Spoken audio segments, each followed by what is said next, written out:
Bien, nos ponemos en pie, comenzamos rezando. En el nombre del Padre, y del Hijo, y del Espíritu Santo, te damos gracias, Señor Padre Santo, por todos tus beneficios y gracias por la oportunidad de venir en tu presencia para reflexionar y sobre la Santa Misa. Recibe nuestras oraciones y nuestras súplicas, envía nuestro Espíritu Santo, tu sabiduría y tu ayuda. Te lo pedimos por Jesucristo nuestro Señor. Amén. Bienvenidos de vuelta, soy el Padre Israel de aquí de la parroquia y estamos dando estas clases de formación para los padres. Daremos un curso sobre el arte de ser feliz que nos interesa a todos, cómo ser feliz con Jesucristo. Pero también hemos querido comenzar una introducción sobre la misa. Qué importante es la misa, la Eucaristía. Y ya hablábamos la semana pasada que la misa es una celebración del misterio pascual, es decir, Cristo ha pasado por su pasión, muerte y resurrección. Desde el cielo nos envía el Espíritu Santo que nos renueva, a través de los sacramentos nos perdonan los pecados. Y eso ya le ha pasado a Él, pero nosotros todavía muchas veces experimentamos esta muerte dentro, que es nuestra insatisfacción, la tristeza, la incapacidad de aceptar la realidad, los problemas que se nos hacen como una montaña, la ansiedad, el desasosiego, las dudas, el poder del mal que se nos introduce dentro. Y necesitamos ser rescatados por Jesucristo en la Eucaristía. En la Eucaristía el Señor pasa para que hagamos Pascua con Él, ese paso de la muerte a la vida, de la tristeza a la alegría. Por eso esto es importante, nos interesa. Y les decía también que el domingo el Señor nos hace una cita, pero no es una cita de alguien cualquiera, es la cita del Señor de los señores y el Dios de los dioses que nos está llamando. Hay una palabra de Isaías muy bonita que la quiero leer, que nos habla de esta invitación. Dice Isaías 55: sedientos todos, vengan por agua. Los que no tienen dinero, vengan, compren y coman de balde vino y leche sin pagar. ¿A qué gastar en lo que no alimenta y fatigarse por lo que no se sacia? Háganme caso y comerán bien, disfrutarán con algo sustancioso. Escúchenme y acudan a mí, oigan y vuestra vida prosperará. Haré con ustedes una alianza eterna, las fieles promesas hechas a David. Y ya el profeta Isaías profetiza lo que nos pasa. Venimos sedientos de ser felices, con hambre de una vida plena. Pero dice el Señor, no se gasten su tiempo y su energía en las superficialidades del mundo. Uno puede vivir para el fin de semana o para un momento de pasajero de disfrute, o para poseer, o para el placer, o para sus proyectos de vida, pero al final siempre te falta algo, siempre como que todo te falta algo. Y por eso dice el Señor, acudan a mí, escúchenme. Yo tengo algo que ofrecerles, como le dijo a la samaritana, el que beba de esta agua nunca tendrá sed, porque el agua que yo le daré se convertirá en él, en ella, una fuente de agua, de vida, que salta hasta la vida eterna. Algo que desborda de alegría, de paz, de amor, de fortaleza. Y de la misma manera el libro del Apocalipsis, que es el último libro de la Biblia, nos habla de la invitación que hace el Señor. Voy a leer Apocalipsis 3:20. Dice así: ten en cuenta que estoy a la puerta y voy a llamar. Y si alguno oye mi voz y me abre, entraré en su casa y cenaremos juntos los dos. El Señor está llamando a la puerta de nuestro corazón. ¿Me abres? Quiero estar contigo, quiero ayudarte. No quiero que te sientas sola, solo, en tus problemas, en tu situación de la vida. Que en la vida hay un desgaste de cuidar de las personas que Dios nos encomienda. A lo mejor tienes un hijo que es hiperactivo o que tiene un problema, o tienes un trabajo donde te cansas mucho, o tienes tantas cosas que terminas agotada o agotado o con mucha cosa encima, y uno se puede consumir en sus preocupaciones, entristecerse, y ya no tiene ni ganas de vivir. Y sin embargo el Señor está llamando: ven, te invito a un banquete donde vas a ser llenado de mí, de mi amor, de mi fuerza. Que no nos pase que nos quedamos despistados, estamos pensando en otras cosas, ¿verdad? Esta invitación nos la hace el Señor. Nosotros podemos abrir la puerta del corazón, recibirlo, pero el Señor nos cita los domingos a la Eucaristía para darnos el don de sí, no una cosa, sino Él mismo presente dentro de nosotros. San Pablo en una de sus cartas decía: ya no soy yo quien vivo, es Cristo que vive en mí. Y por eso tenía una fuerza extraordinaria. Podía sufrir naufragios, persecuciones, traiciones de amigos, encarcelamientos, y lo aceptaba de buena gana. Decía: para mí la vida es Cristo, y morir es con mucho lo mejor, estar con el Señor. No le tenía miedo a la vida ni a la muerte. Dice: nada te podrá separar del amor de Cristo. De alguna manera, esta valentía y esta fuerza extraordinaria quiere el Señor dárnosla como un regalo. Pero dice: necesito fe, me voy a Marque Vázquez, dame 3/4 de fe y medio de esperanza. Te mirará el chico de la... Y de aquí solo vendo queso. Le pedimos la fe al Señor, a la Iglesia, como una madre. Los dones del Espíritu se los pedimos al Señor, ¿verdad? Bien, quiero leer también una parábola de Jesucristo en el Evangelio de San Mateo, capítulo 22, que habla de la invitación que hace Dios a un banquete y cómo la gente se va excusando: no, yo tengo otras cosas que hacer. Pero muy interesante, vamos a escuchar. Del Evangelio de San Mateo. Tomó Jesús de nuevo la palabra y les habló en parábolas. Les dijo: el reino de los cielos es semejante a un rey que celebró el banquete de bodas de su hijo.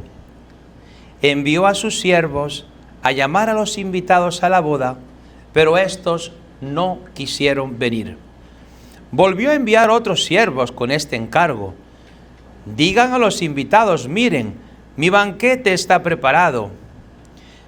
Ya han sido matados mis novillos y animales cebados y todo está a punto. Vengan a la boda. Pero ellos no hicieron caso y se fueron. El uno a su campo, el otro a su negocio, y los demás agarraron a los siervos, los encarnecieron y los mataron. Los despreciaron, le metieron una paliza. El rey, enojado, envió sus tropas, dio muerte a aquellos homicidas y prendió fuego a la ciudad. Entonces dijo a sus siervos: la boda está preparada, pero los invitados no eran dignos. Vayan pues a los cruces de los caminos e inviten a la boda a cuantos se encuentren.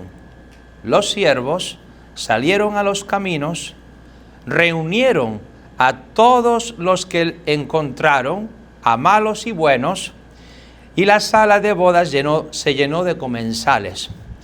Cuando entró el rey a ver los comensales, vio allí a uno que no tenía traje de boda. Le dijo: amigo, ¿cómo has entrado aquí sin traje de boda? Él se quedó callado.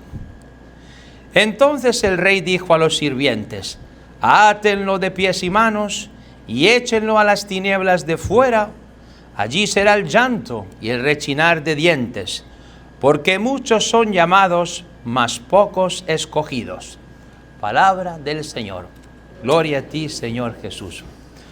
Pues fíjense esta palabra que nos habla de esta invitación que nos hace el Señor a este banquete de bodas. Es Dios Padre que ha creado para cada persona una boda de amor. Una boda significa que hay dos amados. ¿Y quiénes son los dos amados? Tú y el Señor.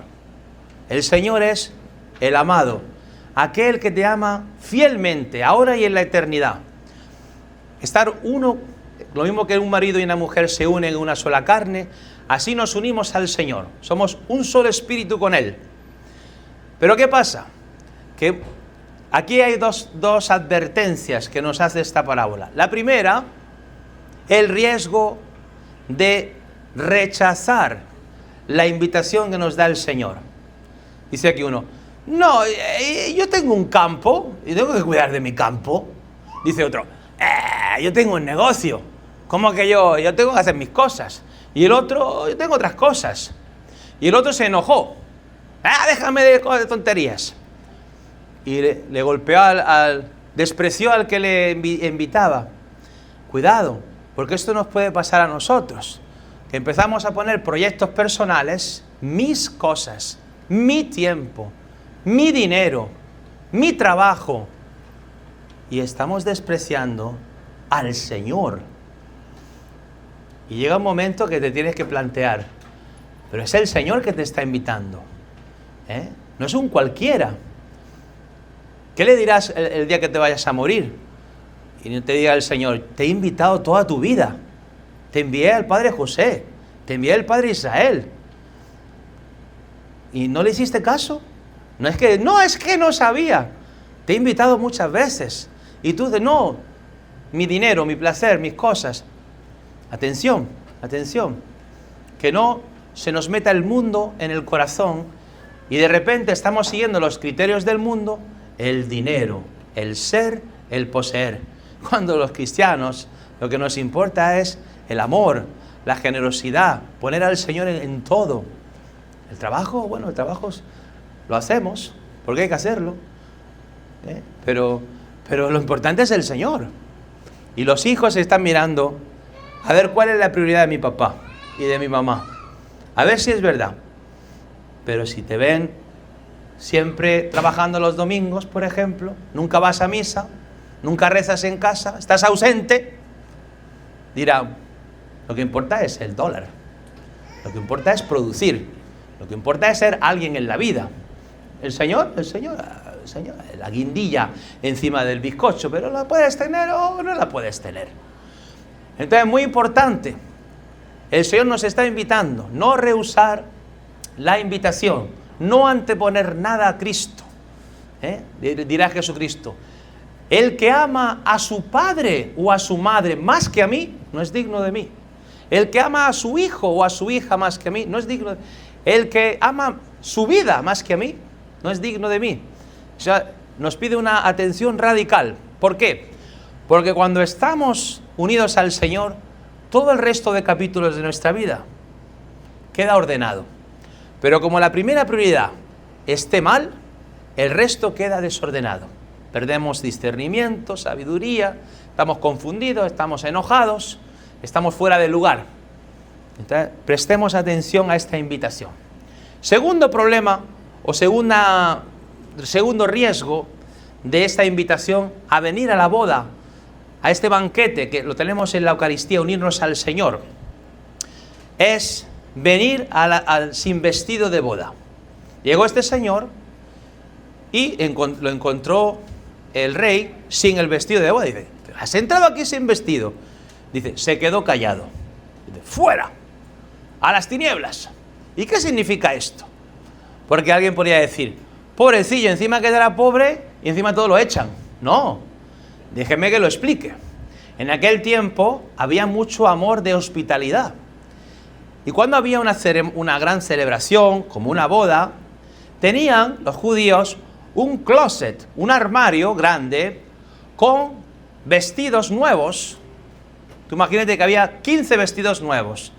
De tal manera que si venía un pobre, el pobre no se sintiese con vergüenza, simplemente agarraba un vestido nuevo y entraba.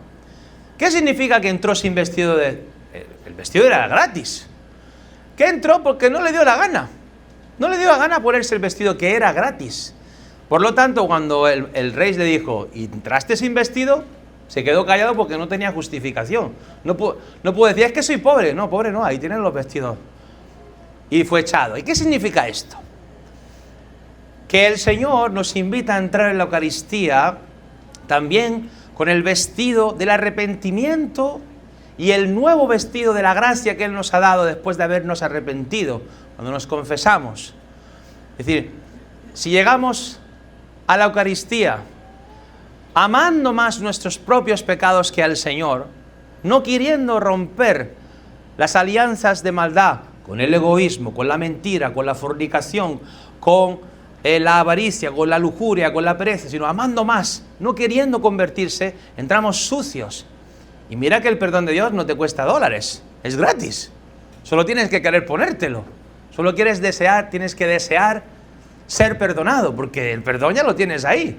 Pero si es como que si yo te quiero dar un regalo, pero tú no me lo recibes, pues yo te lo quiero dar, pero si tú no lo quieres, pues te quedas sin regalo y te quedas triste y te quedas pobre. Más el regalo que te quiere dar Dios. Por eso hay aquí un peligro. Dice, no dejarte renovar por la gracia sobreabundante de Dios. Y esto ya depende de la libertad de cada uno. Por eso el Señor nos da esta palabra.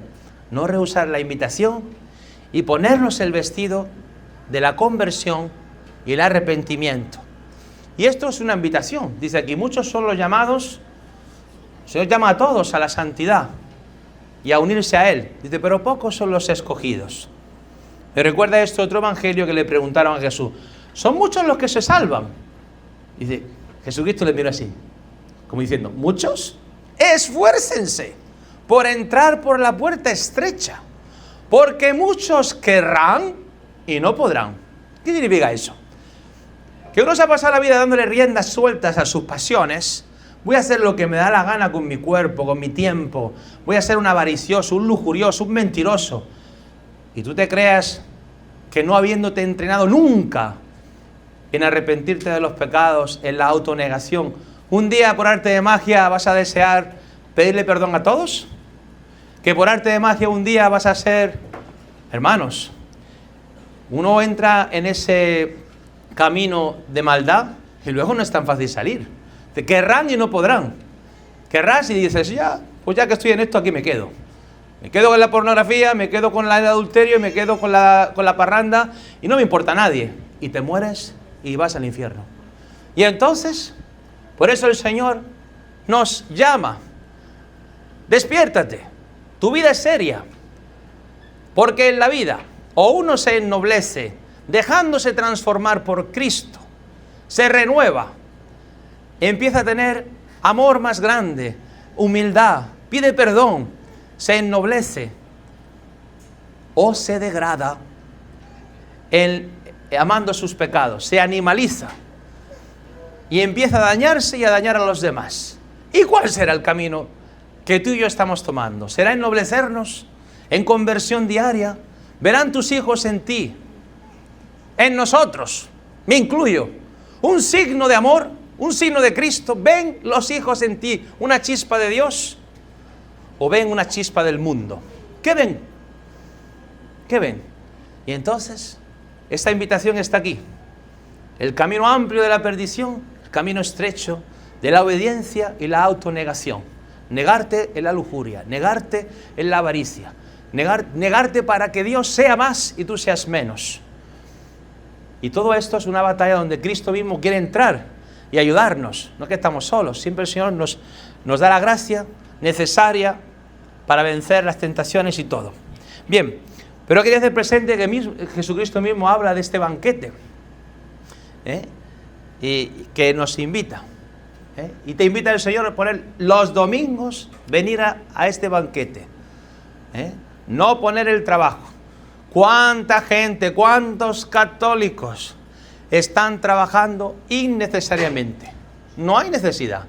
Bueno, necesidad porque tienes avaricia. Pero podrías perfectamente dejar de trabajar los domingos o cambiarte de trabajo. Pero por el dólar, dejamos al Señor. Y luego el demonio empieza a ganar batallas. Y luego el matrimonio sufre. Y luego los hijos perdidísimos. Pues tenemos que despertarnos, apostar por el Señor. De nuevo, esto es una invitación. Si alguien no lo quiere seguir, allá tú. Pero el Señor te lo ha advertido. Antes de que pase una desgracia, el rechinar de dientes desesperándote, escúchalo, entra al banquete. Disfruta con el Señor. Algo increíble. No dice el Señor, solo si eres bueno, no, dice, bueno y malos pueden entrar. El Señor ha dispuesto una renovación, pero es necesario que también nosotros queramos entrar. Bien, sigamos adelante. Ahora os invito a tomar este esquema que os he dado. Yo lo voy explicando una a uno, los distintos elementos de la misa. Ok. ¿Tenéis todos uno? Si alguien no tiene, están aquí en esta mesa. La misa comienza, antes de comenzar la misa estamos todos en nuestra casa, ¿verdad? Entonces tú ya te has empezado a preparar reservando ese tiempo para el Señor. Como hemos dicho, no poner el domingo lo primero es el Señor. Hasta yo os estoy ayudando. He puesto la clase los sábados para que el domingo tú no tengas la misa. Y después, un día de descanso, la familia, de reposo, contemplar que Dios te cuida, que no todo depende de ti, que tienes un Padre en el cielo. Poder contemplar la maravilla de la creación, la belleza que también se refleja en tu vida, la belleza de tu vida, etc. Entonces nos preparamos también la forma que vamos para allá. Es tradicional ir bien vestidos. No hace falta ir de lujo, pero elegantes, ¿verdad? Y eso es importante. Debe haber una diferencia entre el vestido normal y el vestido que uno se pone para el domingo. Que sea algo más especial, que sea algo digno. Ahora la gente lo mismo le da venir en chándal que en jeans. Y no es que vamos a rechazar a nadie que venga en jeans ni en chándal, pero es que hay una educación que tenemos que darles. Es como si te invitan a una boda y llegas en pantaloncillo corto, como si fueses al gym, y te miran a la gente como fuera de lugar. Pues entonces en la misa es el Señor. Si no lo haríamos así en una reunión formal, de una entrevista de trabajo, o en una reunión con el gobernador, o con el Papa, cuánto menos con Jesucristo. Y además, porque cuanto uno más prepara una fiesta, es porque es más importante. Y los hijos están mirando así. Me acuerdo de un matrimonio amigo mío, que siempre iba a la iglesia con corbata. Y su hijo, así pequeñito, decía, papá, ¿y mi corbata? Él quería corbata también, porque veía a su papá bien vestido. De alguna manera es importante. Y, lo digo por todos, tanto mujeres como hombres, también una prudencia. Ahora yo entiendo que no es fácil buscar vestidos que sean modestos. Pero, hermanos, tiene elegante, pero que no sea inmodesto. Porque yo digo a veces, para ver pechuga, me voy al Market Basket. No tengo que ir a la iglesia a ver pechuga. Porque a veces digo yo, miraré arriba, miraré abajo, porque no se puede mirar en otro sitio. No, sean prudentes. La forma de vestir no tiene que ser provocativamente, sino modestamente, pero elegantes. Lo han entendido. Llegamos a la misa. Siempre lleguen antes. Hay gente que llega 20 minutos después. Ya estamos casi por la homilía. No, levántate un poco más temprano. No le hagas ese feo al Señor. Llega temprano, unos minutos antes. ¿Para qué? Para que puedas recoger tu espíritu, hacer una oración, ponerte en la presencia del Señor, el fervor, prepararte. Y comenzamos la misa. Y en la misa es una participación, dice el Concilio Vaticano II, de todos los fieles. Aquí no hay espectadores. Aquí no es el cura, no es el showman, el que hace un espectáculo y todos son espectadores. No, somos todos participantes. Estamos celebrando juntos. Una celebración y participación activa, plena. ¿Ok? Escuchando, cantando, respondiendo. Qué tristeza me da a mí cuando voy a unas misas. El Señor esté con ustedes. Cri, cri, cri. Los grillos se escuchan. Cri, cri, cri. Nadie responde. ¿No? No. Pero cuando van al concierto de la Taylor Swift, Madre mía, se saben todas las letras, se saben todas, la de los bachateros, la de los raperos, eso sí se lo saben, de la A a la Z. Pero responder al Señor, ¿y con tu espíritu? Ahí no. Y con tu espíritu, madre mía. Le queremos, como que si tuviera la rueda pinchada, que hay que meterle aire, a presión. Hay que responder bien, estar en conversación con el Señor, estamos participando, ¿verdad? Todos participando. Y apagas el teléfono. ¿Cuántas veces yo paso ahí para hacer la misa y veo un montonazo de gente? Estás en la iglesia, está el Santísimo ahí. Presta atención, esto es un momento especial. Muy importante esto también que le enseñan a los niños. No está ahí con el teléfono, se apaga en silencio y prestar atención. Comenzamos la misa y comenzamos con el signo de la cruz. El signo de la cruz contiene un doble elemento. La invocación de la Santísima Trinidad, Padre, Hijo y Espíritu Santo. Nuestro Padre del cielo, que nos protege y nos guía. Jesucristo, que nos salva de nuestros pecados, de perdernos, de la tristeza, del sinsentido de la vida, del vacío interior, de vivir con rencor. Nos rescata. Y el Espíritu Santo nos consuela, nos anima, nos enseña.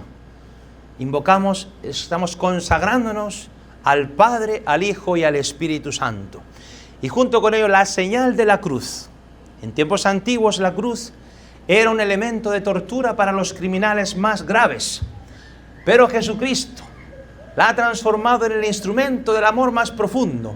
Porque Él, que siendo el más inocente no se merecía la cruz, ha querido aceptar las consecuencias de nuestros pecados para devolvernos la vida en cambio de nuestra muerte.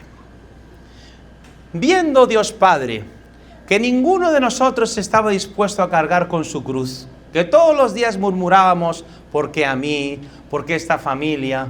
¿Por qué esta situación? Nadie quería aceptar su cruz. Es como si el Hijo dijo, Padre Santo, envíeme a mí. Voy a aceptar todas las cruces que tú me mandes para mostrar que el camino de la cruz es el camino a la resurrección. Que uno puede entrar en la realidad, aunque haya sufrimiento y aflicciones, pero que en el fondo tú tienes un plan a través de ellos, que se pasa por el valle de las lágrimas hacia el valle de la bendición.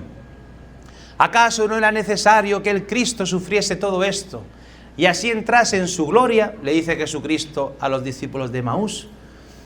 Y entonces Jesucristo, Él mismo ha bajado. Se ha hecho hombre y de hombre, esclavo y de esclavo, ha muerto como criminal para resucitar por el Padre, y en el cielo nos envía el Espíritu Santo que da vida. Todo esto es lo que Jesucristo ha hecho a través de la cruz. Por tanto, la cruz ahora es la victoria del amor sobre el mal. Significa hacer la señal de la cruz y con Cristo puedo entrar en mi cruz sin desfallecer. Con Cristo no le tengo miedo a mi vida. Eso es la señal de la cruz. Una adhesión a Padre, Hijo y Espíritu Santo. Una adhesión a la cruz de Cristo. Una aceptación de nuestra cruz unidos al Señor. Profundísimo. Después hay un saludo. Este saludo no es un invento, sino que viene tomado de la segunda carta de San Pablo a los Corintios. Segunda Corintios, capítulo 13, versículo 13 dice, así acaba San Pablo su carta a los cristianos: la gracia del Señor Jesucristo, el amor de Dios y la comunión del Espíritu Santo sean con todos vosotros. Así acaba San Pablo, y de ahí se ha tomado el saludo que hace el sacerdote en la misa. La gracia de nuestro Señor Jesucristo. La gracia es una participación en la vida de Dios. Dios no hay quien lo mate. Dios es inmutable, no cambia. Su fidelidad es por siempre. Ahora eso baja a nosotros. Participamos de esa fidelidad del Señor, de esa vida divina. Luego, el amor del Padre. ¿Qué es amar? Amar es elegir el bien de otro, es dar un regalo al otro, hacer un bien al otro. Pues el Padre Dios quiere hacernos un regalo a nosotros, de su Hijo Jesucristo, que habite dentro de nosotros por la fe y la gracia. Y en la comunión del Espíritu Santo. Vivimos en un mundo de división, de barreras, de rencillas, de resentimientos, de conflictos, de no perdón. En cambio, el Espíritu Santo hace reconciliación, unión en la familia, en los cristianos, unidos todos al Señor y a los demás. Así comienza la misa. La señal de la cruz, el saludo repleto de gracia y de Espíritu Santo. Después, sabiendo que somos débiles, comenzamos con un acto penitencial antes de celebrar los sagrados misterios, reconozcamos humildemente nuestros pecados. Hacemos presente nuestra debilidad. Un momento en silencio, pensamos en nuestro pecado, nos arrepentimos. La Iglesia dice que si alguien tiene conciencia de un pecado grave, mortal, que es materia grave, pleno conocimiento y pleno consentimiento, es necesario confesarse.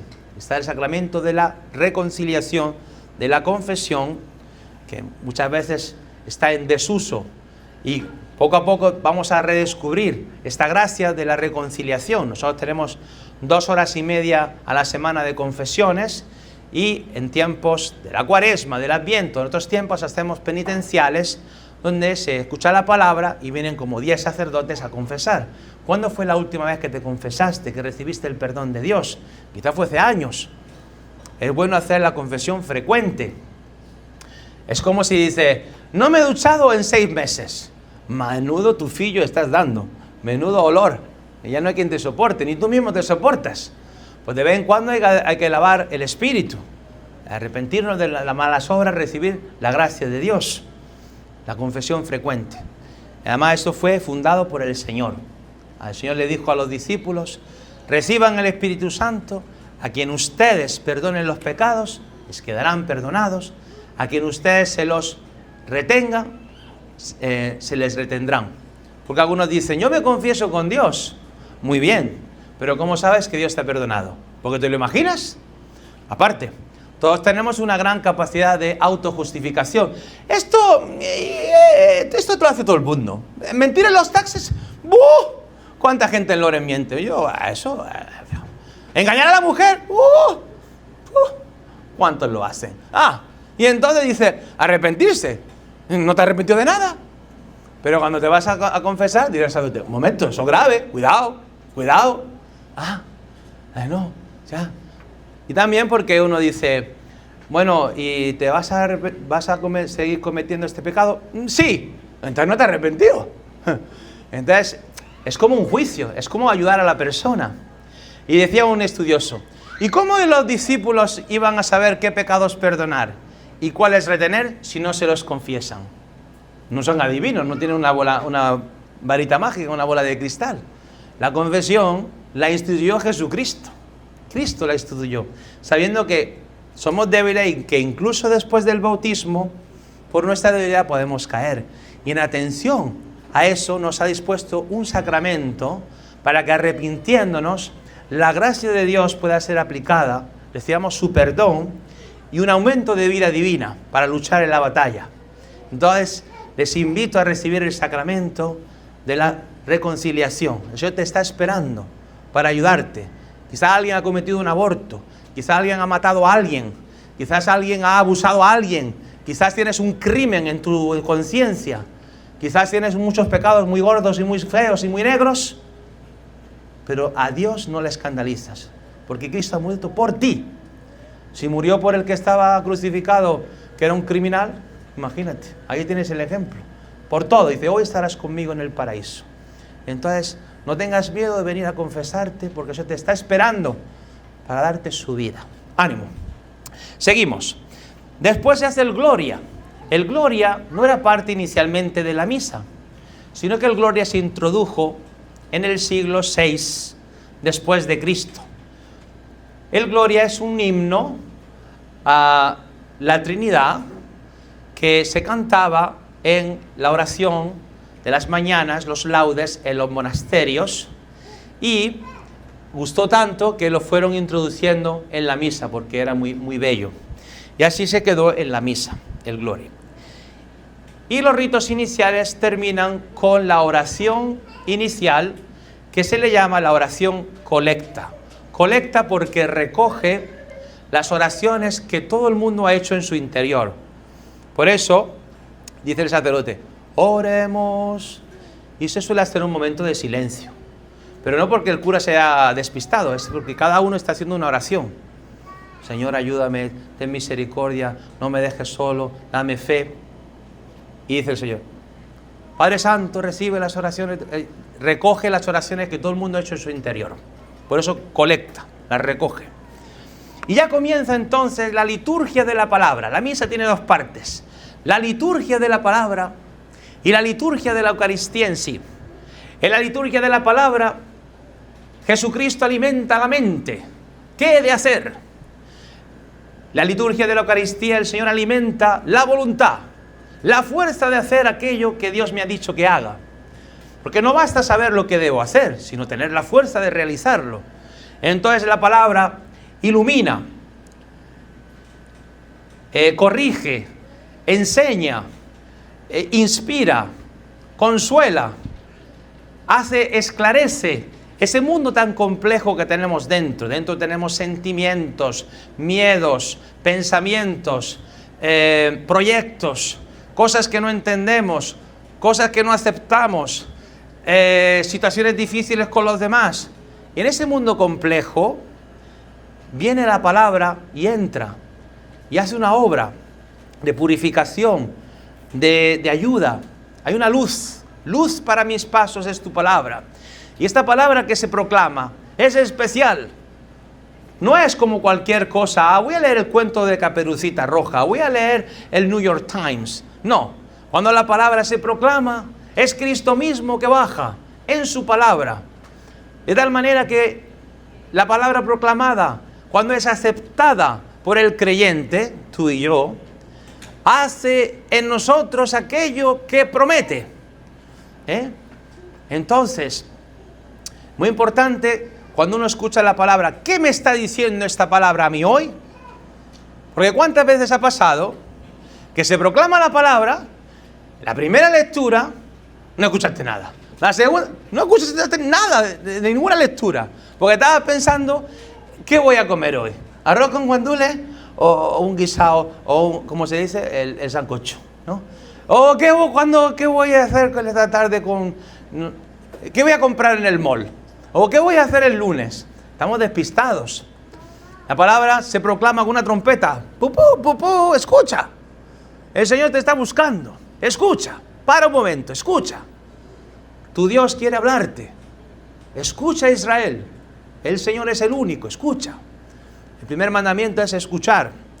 Escuchar tiene que ver con obedecer. Con obedecer es subodire, ponerte por debajo de esta palabra. El Señor te dice algo y tú lo escuchas. Porque el que se piensa que lo sabe todo no escucha a nadie. Entonces, ya os dije el año pasado cómo podemos interpretar esta palabra. A ver si, ¿cuántos estaban el año pasado en esta clase? Levanten la mano un momento. Levanten la mano sin miedo. Hay mucha gente nueva. Poquitos. Oh, mucha gente nueva. Muy bien.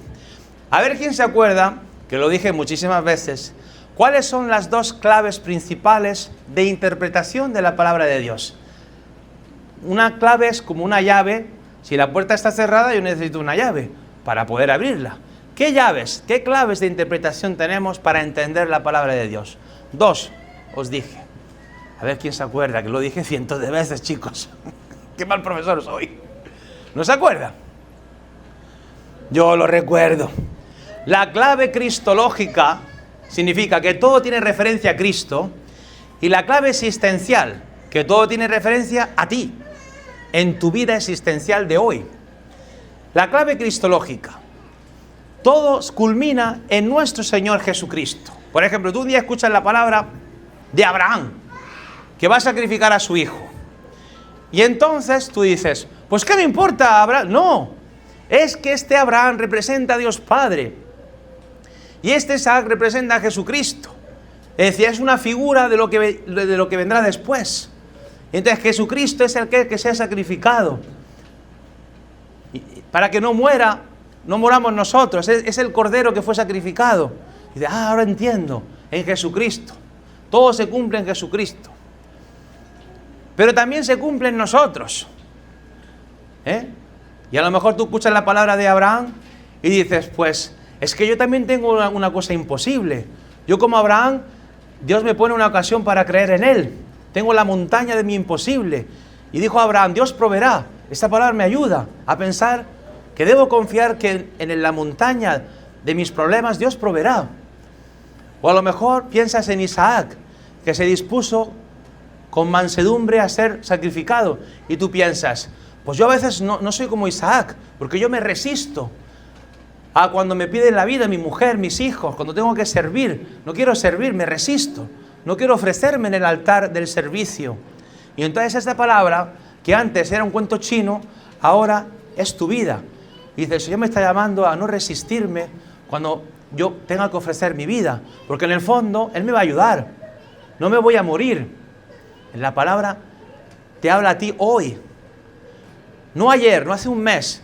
Dicen los judíos que la palabra es como un diamante, que según lo giras ves un destello especial. Es multiforme, porque viene ungida con el Espíritu Santo. Y a lo mejor la misma palabra a ti te dice una cosa, a ti otra, a ti otra. Y ese es Dios, que a cada uno le dice algo. Pero lo importante es no estar distraídos cuando se proclama la palabra, porque esta palabra es para mí hoy. Vienes en crisis, vienes sin entender tu vida, sin aceptarla, peleado, triste, enojado, pero escuchas la palabra y te transforma, porque viene con el poder de Dios. Se proclama la primera lectura. Fijaros que tenemos el leccionario. Es un libro que contiene las lecturas. Hay 3 ciclos dominicales, A, B y C, y entre semana, que hacemos la misa, ciclo 1 y ciclo 2. Con lo cual, en 3 años se lee toda la Biblia, prácticamente en su totalidad. La primera lectura suele ser del Antiguo Testamento, el Salmo, que responde a la primera lectura, la segunda lectura del Nuevo Testamento, las cartas de San Pablo, de San Pedro, de San Juan, Hechos de los Apóstoles, Apocalipsis. Se hace el Aleluya, que es una aclamación. Alabado sea Ya. Aleluya significa Alelú, alabado. Ya es una abreviación de Yahvé, que es el nombre de Dios. Aleluya significa alabado sea el Señor, para que lo entiendan, ¿ok? Una alabanza, un versículo que tiene que ver con la palabra, y el Evangelio. La palabra Evangelio significa buena noticia, porque el cristianismo es principalmente una buena noticia. El cristianismo no es una filosofía, una teoría, normas morales, no, es una buena noticia del Señor que aparece en nuestra vida ayudando, salvándonos, rescatándonos. Siempre el Señor ayuda, siempre el Señor actúa. No estás solo, interviene en la vida de tus hijos, en tu vida, en tu matrimonio, en tu soledad, en tu situación concreta. Entonces nos interesa escuchar esta buena noticia, a recibirla, meditarla, acogerla, como la Virgen María dice que meditaba la palabra en su corazón. Y luego te ayuda. Cuando te encuentras con un problema durante la semana, te acuerdas, no, el Señor me dijo esto en el Evangelio. Te ayuda a no desfallecer, a confiar en el Señor, a seguir adelante, a ser generoso, a donarte. Bien. Después está la homilía, que es el sacerdote da una exhortación a imitar aquellos bellos ejemplos que se nos ha propuesto de santidad, etc. Después se hace la profesión de fe, el credo. El credo tampoco era original de la misa, sino que se introdujo cuando pasaron los siglos porque empezó a haber herejías. Entonces empezó a haber un grupo de personas que decía, es que Cristo no es Dios, es una criatura, es un hombre bueno, pero no es Dios. Entonces la iglesia tuvo que reunirse y hacer el credo. Dice, no, Dios de Dios, luz de luz, engendrado no creado, de la misma naturaleza del Padre, por quien todo fue hecho. Entonces todo esto fue en respuesta a herejías y desviaciones de doctrina que había. existen dos, y se introdujo, por ejemplo, en el siglo VI, en la Iglesia Oriental, que es donde está ahora mismo Turquía, Siria, Tierra Santa, toda esa zona, y en la Iglesia Occidental en el siglo XII, que es donde está Roma, España, Francia, esa es la Iglesia Occidental, ¿ok? Y porque la Iglesia Oriental tenía su centro en Constantinopla, que es ahora mismo Turquía, y la Iglesia del Occidente tenía su centro en Roma, ¿ok? Entonces, hay dos credos. El credo apostólico, que tiene 12 artículos, 12 frases. Según la tradición, los discípulos, antes de salir en misión, dijeron: necesitamos un resumen de nuestra fe. Como eran 12, pues dijo uno: creo en Dios Padre Todopoderoso, creador del cielo y de la tierra. Dijo otro: creo en Jesucristo, su único Hijo, nuestro Señor, que fue con... Y otro: creo en el Espíritu Santo. Yo creo en la Santa Iglesia. Así, cada uno dijo una, y son 12 artículos del credo. Así dice la tradición que se formó el credo, que es el más cortico. Y el más largo es el credo niceo constantinopolitano, que se creó en el 325 en respuesta a estas herejías que había. Y la Iglesia vio bien ponerlo en la misa para que, recitándolo, el pueblo, los fieles, no se confundiesen en la fe verdadera, ¿ok? Después se hace la oración de los fieles. Estas oraciones universales, donde es la Iglesia que ora por el mundo. Rezamos primero por el Papa, los obispos, todos los cristianos, los misioneros. Después rezamos por los gobernantes. Después rezamos por los afligidos, los que sufren, los enfermos. Después rezamos por la asamblea, también los difuntos. Y se llama de los fieles porque solamente los fieles bautizados deben participar. Por ejemplo, si hay alguno que no está bautizado, en la Iglesia antigua se les despedía después de la homilía para ser instruidos aparte, porque el credo, la oración de los fieles y todo lo que sigue era solo para los que estaban bautizados.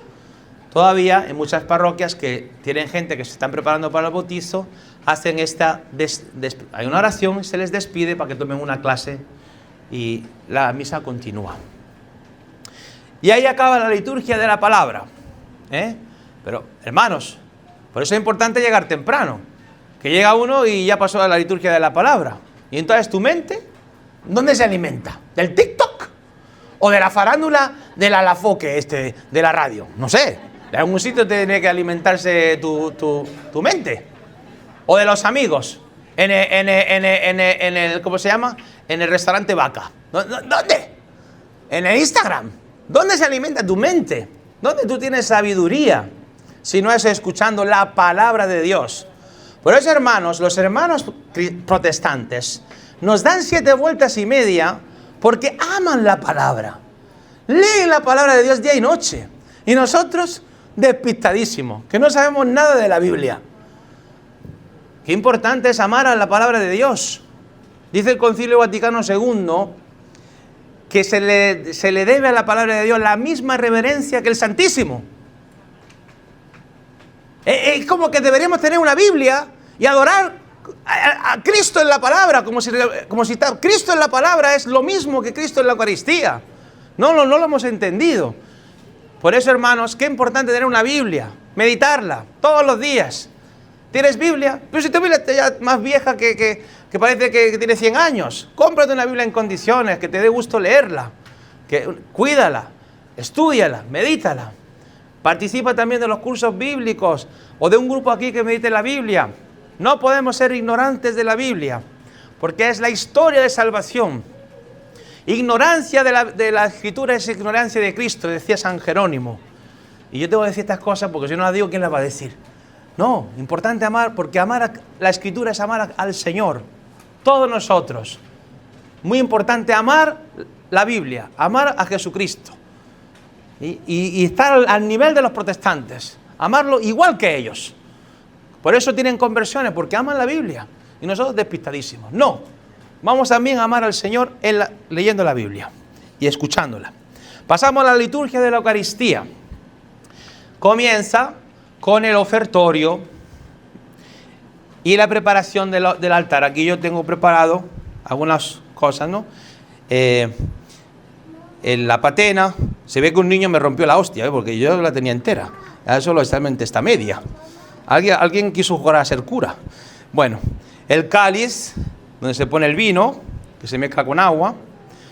Y, bueno, las velas. Aquí está el purificador para limpiar el cáliz. El corporal, por si cae una migaja del cuerpo de Cristo, que no caiga al suelo ni nada, eso se recoge y luego se consume. Y este libro, que es, lo explicaré ahora, que es el misal romano. Entonces, esto del ofertorio, ¿qué sentido tiene? Porque en algunos sitios se introduce presentar muchas ofrendas, el pan y el vino, la colecta, la canasta de frutas, en tiempo antiguo hasta traían a una cabrilla ahí también. Pero vamos, hermano, no es que nosotros le ofrecemos a Dios, pero ¿qué necesita Dios? Si Dios lo ha creado todo. ¿Qué sentido tiene el ofertorio? Es Cristo que se ofrece al Padre por ti y por mí. Ese es el ofrecimiento. Jesucristo se ofrece por nosotros, porque nosotros somos todos pecadores, pero Cristo es el inocente. Dios Padre ve bien esta oferta de Cristo. Nosotros nos unimos a Cristo y entonces también le somos agradables a Dios Padre. Entonces fíjense que voy a leer el sentido.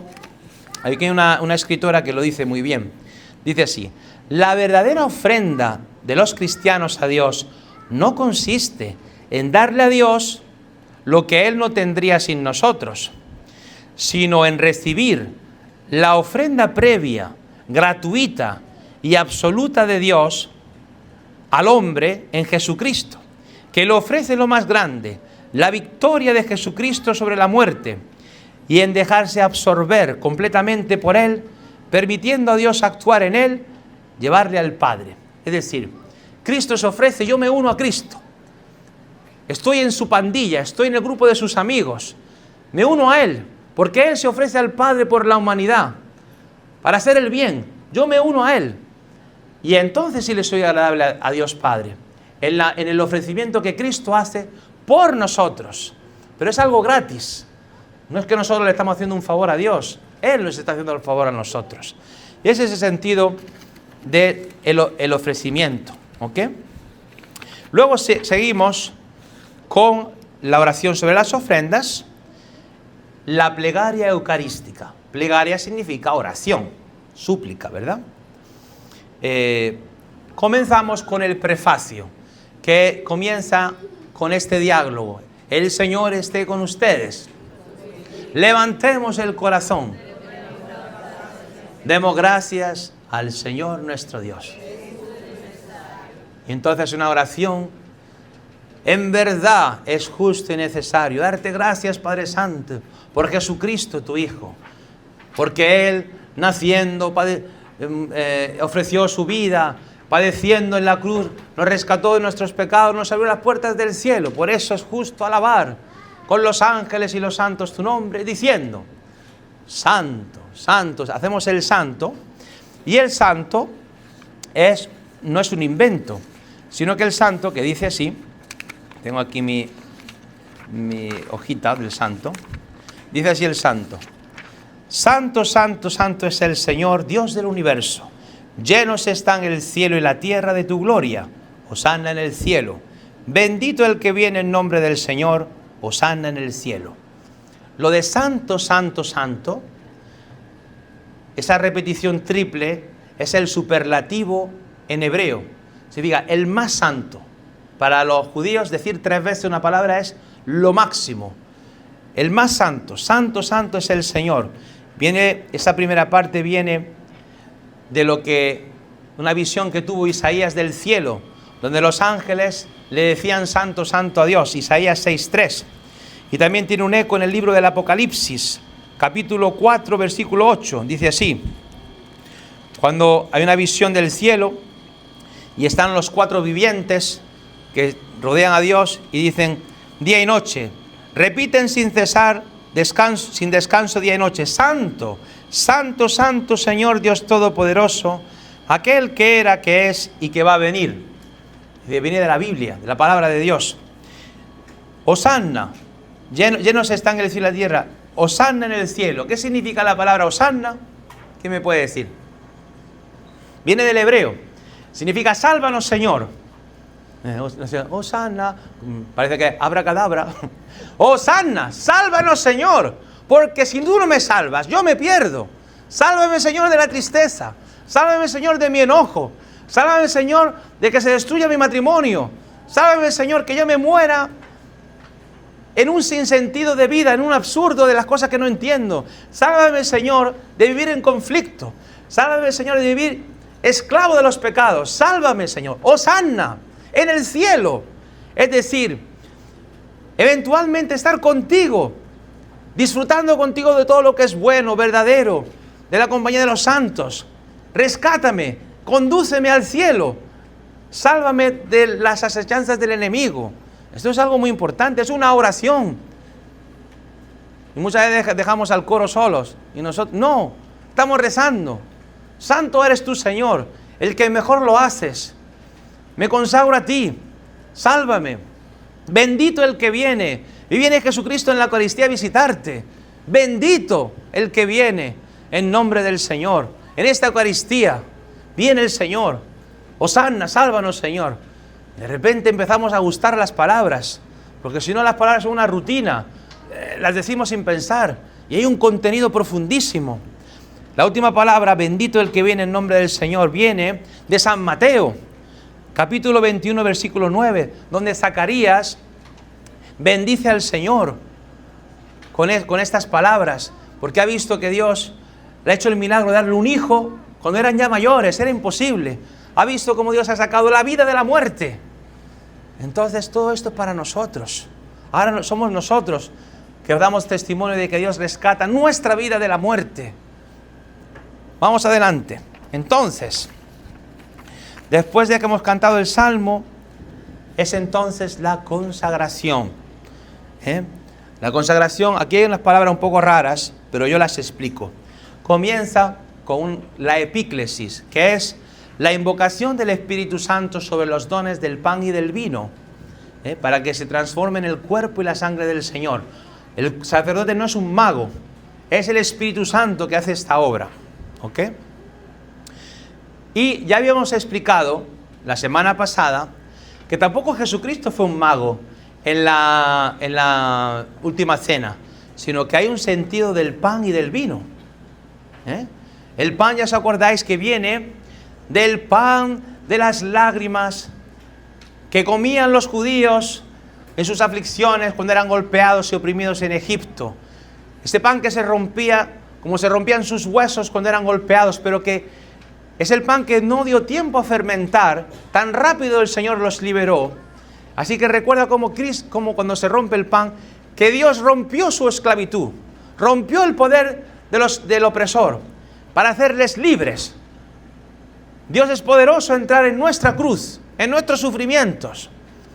Entra el Señor con nosotros en nuestros sufrimientos para darnos un modo de seguir adelante. Y eso ahora es lo que pasa en la Eucaristía. Dice Jesucristo, este es mi cuerpo, entregado por ustedes. Hagan esto, esta entrega, este romperse cada día en el servicio, en tu familia, en tus tareas diarias. Hagan esto, no es hacer el ritual, hagan esto. No, sí, claro que lo vamos a hacer, pero es esta entrega, hagan esto, esta entrega, porque tú vas a recibir a Jesucristo en ti. Ahora Jesucristo en ti te ayuda a entregarte en el lunes de tu cruda realidad. Decía mi hermana mía, qué bonita es la misa, pero el lunes me espera mi cruda realidad. Mi hermana tiene 10 hijos, así que ya se pueden imaginar. Todos esos muchachos ahí saltando, peleándose. Pero es que el Señor te espera entrar en tu cruda realidad. Él contigo, para que he aquí tu cuerpo entregado por tu familia, por los demás, como yo como sacerdote, por los enfermos, por todas las personas que vienen a hablar conmigo, que están afligidas, o que necesitan que se les escuche, que se les apoye, etc. Y la sangre. Jesucristo tomó el cáliz del vino que representaba la victoria de Dios de la tierra prometida, donde había vino en abundancia. Y decía, esta es mi sangre de la nueva alianza. Porque Hicieron la alianza con el pueblo de Israel, había sangre de los animales que era derramada y vertida en el altar. Ahora es la sangre de Cristo, derramada por nosotros, completamente entregada. Y ahora esta sangre está en ti y en mí cuando comulgamos. Tu hijo se está preparando a la primera comunión, a tener el cuerpo de Cristo entregado en él. Enseña a tu hijo, cuando recibas a Cristo, tú vas a poder, he aquí mi cuerpo entregado para hacer mi tarea. He aquí mi cuerpo entregado para obedecer a mis padres. He aquí mi sangre, que significa la alegría de Dios, la victoria de Dios sobre tu egoísmo. Poder amar. Esto es la gracia que participamos de Jesucristo. Y antes pensábamos que era como Diosito lindo dentro de mí, como si fuese un talismán. Talismán de Dios. No hemos entendido nada. Es algo dinámico, algo que nos impulsa a amar, a hacer de ti un regalo para los demás, pero también para tus hijos. Tu hijo se está preparando la primera comunión. Tienes que explicárselo, que esto es algo grandísimo. Entonces, la consagración. Este es el misterio de nuestra fe. Anunciamos tu muerte, proclamamos tu resurrección. Ven, Señor Jesús, ven a mi vida. Ven a mí, te necesito. Ven, Señor. Ven, Señor. Maranatá es la última palabra de la Biblia. Ven, Señor Jesús. ¿Qué estás esperando? ¿Que te toque la lotería? ¿Que se te quiten las arrugas? ¿Que pierdas unos kilillos? ¿Qué tú estás esperando? ¿Que te den un aumento en el trabajo? ¿Que tu mujer cambie? No sé. Algo estás esperando, ¿no? Ven, Señor Jesús. Ven más fuertemente a mi vida. Esto es lo importante. El resto es comentarios, secundario. Ven, Señor Jesús. Esa espera por el Señor. Luego continúa otra narración donde mencionamos al Papa, a los obispos, a los difuntos. ¿Cómo estamos de tiempo? Morín, ¿ya estamos en el tiempo? Ok, ya estamos acabando. Y acaba finalmente con una aclamación a la Trinidad, por Cristo, con Él y en Él, etc. Después hacemos al Padre Nuestro, la paz, porque tenemos que reconciliarnos con los demás, sino cómo vamos a participar de Jesucristo. La fracción de pan y la comunión con el cuerpo y la sangre del Señor. Hasta el siglo XII se recibía la comunión con el cuerpo y la sangre. Después, por diversas razones, se perdió por muchos siglos. Y en el 1965 de nuevo se recuperó la comunión con la sangre de Cristo. Nosotros aquí la damos. Y la comunión con el cuerpo de Cristo, que se puede recibir o en la boca o en las manos. Algunas personas dicen ahora, no, en las manos no, es que las manos son muy pecadoras y muy sucias. ¿Cuántos pecados se hacen con las manos? Y yo le digo a esa persona, ¿y con la lengua no se hacen pecados? Todo ese chisme, todas esas críticas, todos esos insultos, si la lengua es más pecadora que las manos. No. La Iglesia dice que se tome la Eucaristía reverentemente. La puede recibir reverentemente en la lengua o en las manos. Lo importante es reverencia. Y la sangre de Cristo, un sorbito de la sangre de Cristo, ¿ok? Participar es muy importante. Lo ha recuperado el Concilio Vaticano II. En este libro yo tengo imágenes de los cálices antiguos, que eran así como de 7 pulgadas de grande, porque todo el mundo participaba, eran comunidades pequeñas de 70 personas, 80, todo el mundo participaba de un mismo cáliz y un mismo pan que se rompía. Bien. Y finalmente ya la misa acaba con algunos avisos, el saludo, la bendición y la despedida. Se nos bendice, nos consagra para salir en misión a ser testigos de Jesucristo. Por lo tanto, ustedes que están preparando a sus hijos a la primera comunión, qué importante venir los domingos a la misa. Les exhortamos, les animamos, pero no soy yo, es Jesucristo mismo que te invita. No te pierdas lo que el Señor te quiere ofrecer los domingos. Tenemos la misa de las 6:30 del sábado, domingo a las 8, a las 10 en inglés, 12:30 y 6:30, muchas oportunidades, ¿ok? Ahora voy a pasarle la palabra a Morín, que nos va a dar unas instrucciones prácticas y ya acabamos.